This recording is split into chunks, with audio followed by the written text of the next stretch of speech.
கன்னிமரியாளின் அமல உற்பவம், அழைத்தவரும் கேட்டவரும் என்று திருச்சபையில் கன்னிமரியாளின் அமல உற்பவ பெருவிழாவை கொண்டாடுகின்றோம். அதாவது அன்னை மரியாள் அவரது தாயாகிய அன்னம்மாளின் வயிற்றில் உதயமான நாள். அதிலும் சிறப்பாக நாமெல்லாம் ஒரு தாயின் வயிற்றில் உதயமாகும் போது, கருவாக உருவாகும் பொழுது ஜென்ம பாவத்தோடு தான் உருவாகின்றோம். ஆனால் அன்னை மரியாளுக்கு கடவுள் ஒரு சிறப்பான விளக்கை தந்தார். அந்த விளக்கின் பெயர்தான் அமல உற்பவம். அதாவது அவர் வயிற்றில், அன்னம்மாளின் வயிற்றில் உருவாகும் பொழுதே ஜென்ம பாவம் இல்லாமல் அவர் கருத்தரிக்கக்கூடிய ஒரு பாக்கியத்தை தந்தார். இது எதற்காக தந்தார் என்று கேட்டால், பிற்காலத்தில் அன்னை மரியாள் கடவுளின் ஒரே குமாரனாகிய இயேசு கிறிஸ்துவை கருத்தாங்கப் போகின்றார். ஆகவே அவர் அப்பழுக்கற்று இருக்க வேண்டும் என்ற ஒரே காரணத்திற்காக கடவுளால் தரப்பட்ட ஒரு மாபெரும் கொடைதான், அன்னை மரியாளுக்கு தரப்பட்ட கொடைதான் அவரின் அமல உற்பவம் என்பதை நாம் புரிந்து கொள்ள வேண்டும். அன்பார்ந்தவர்களே, இந்த நாளில் இரண்டு பேர் அழைக்கிறார்கள். அந்த அழைக்கப்பட்ட இரண்டு பேர் யார் என்று கேட்டால், இரண்டு பேருமே பெண்கள். ஒருவர் ஏவாள், மற்றொருவர் அன்னை மரியாள். அழைத்தவர்கள் யார் என்று கேட்டால், ஒன்று சாத்தான், மற்றொருவர் ஆண்டவராகிய தேவன்.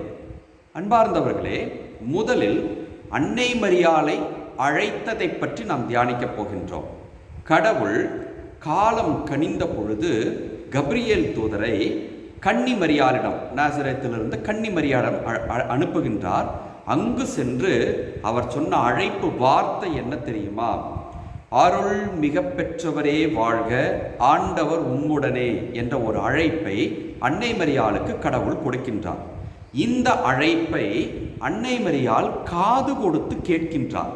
காது கொடுத்து கேட்டதால் தான் அந்த வார்த்தைகள் அப்படியே செவி வழியாய் நுழைந்து அவரது மனதிற்குள் சென்று அவர் என்ன செய்து கொண்டிருந்தார்? இந்த வாழ்த்து எத்தகையதோ என்று சிந்தித்து கொண்டிருந்தார் என்பதை பார்க்கின்றோம். ஆக அழைத்தது கடவுள் என்பது அன்னை மரியாளுக்கு தெளிவாக தெரிந்திருந்தது.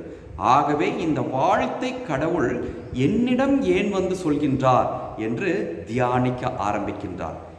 இறை வார்த்தையை காது கொடுத்து கேட்டு தியானிக்க ஆரம்பிக்கும் பொழுது அந்த தருணத்திலேயே நாம் என்ன செய்ய ஆரம்பிக்கின்றோம்?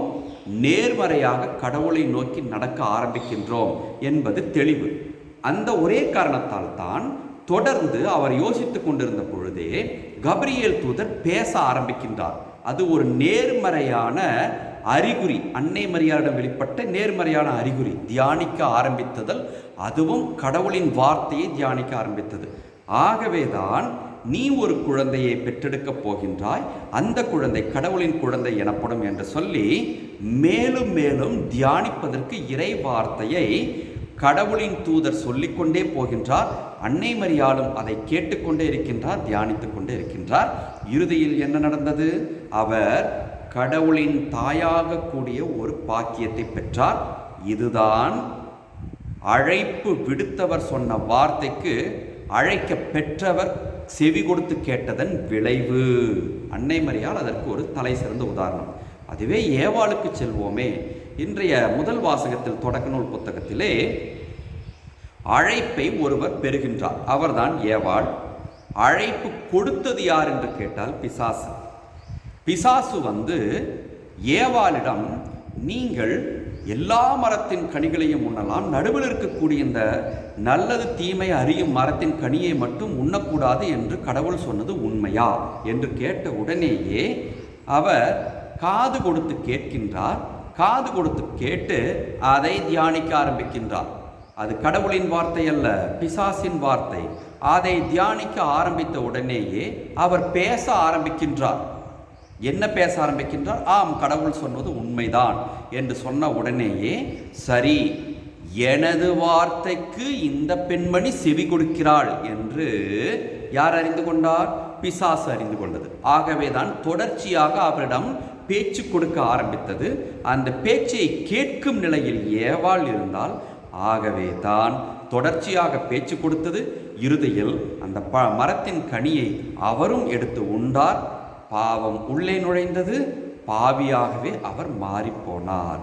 ஆக அழைப்பு கொடுத்தது பிசாசு, அழைப்பை பெற்றுக்கொண்டது ஏவாள். விளைவு என்னாயிற்று? அவளும் பாதிக்கப்பட்டார். இந்த உலகமும் பாவமாக மாறிப்போனது. இப்பொழுது சொல்லுங்களேன், அழைத்தவரின் குரலை நாம் கேட்கக்கூடிய நிலையில் இருக்கின்றோம். ஆனால் அழைத்தவர் யாரென்று உணர்ந்துதானே கேட்க வேண்டும். அன்னை மரியாள் அழைத்தது கடவுள்தான் என்று உணர்ந்து அதை கேட்டுக்கொண்டதால் அவர் கடவுளின் தாயாக மாறினார். அழைத்தது பிசாசு என்று தெரிந்தும் கூட அந்த அழைப்பை கேட்டதால் ஏவாள் பாவியாக மாறிப்போனார். இப்பொழுது நாம் ஒரு முடிவுக்கு வருவோம். நாம் எத்தகையோராக மாறப்போகின்றோம்?